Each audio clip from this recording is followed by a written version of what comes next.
আজকে আমি তোমাদেরকে পনিরের রেসিপি দেখাবো। ঘরের তৈরি রান্নার চ্যানেল থেকে তোমাদেরকে স্বাগতম। তোমরা আমার পনিরের রেসিপিটা দেখতে থাকো। বন্ধুরা, আমার পনিরের রেসিপি করতে কি কি উপকরণ লাগবে দেখো। আমি একটু আলু সেদ্ধ করে নিলাম, আর টমেটো কুচি, কাঁচা লঙ্কা, আদা বাটা, জিরে ধনে বাটা। বন্ধুরা, আমি এখন পনিরটা রান্না করব। একটু আলু দিয়েছি, আলুটা ভেজে নিলাম। এবার পনিরটা হালকা মতো ভেজে নেব। হলুদ দিলাম, একটু নুন দেবো, নুন দিয়ে তারপর পনিরটা ভাজবো। পনিরটা হালকাভাবে ভাজছি।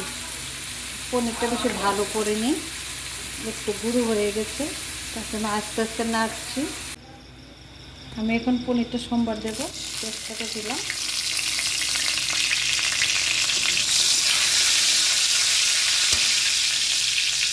একটু জিরে দিয়ে দিলাম,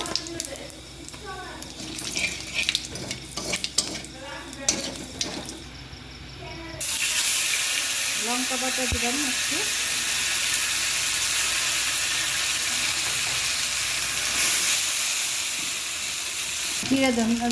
জিরা দিয়ে দিলাম একটু, টমেটো কুচিগুলিও দিয়ে দিলাম।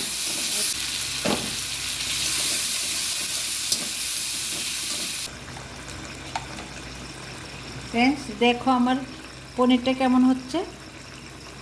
আশা করি ভালোই লাগবে তোমাদের।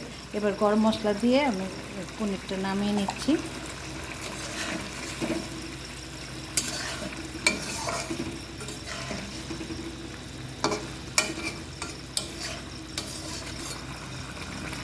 হ্যালো বন্ধুগণ, আমার পনির কমপ্লিট হয়ে গেছে। তোমরা আমার পনিরটা দেখে কেমন লেগেছে কমেন্টে বলবে।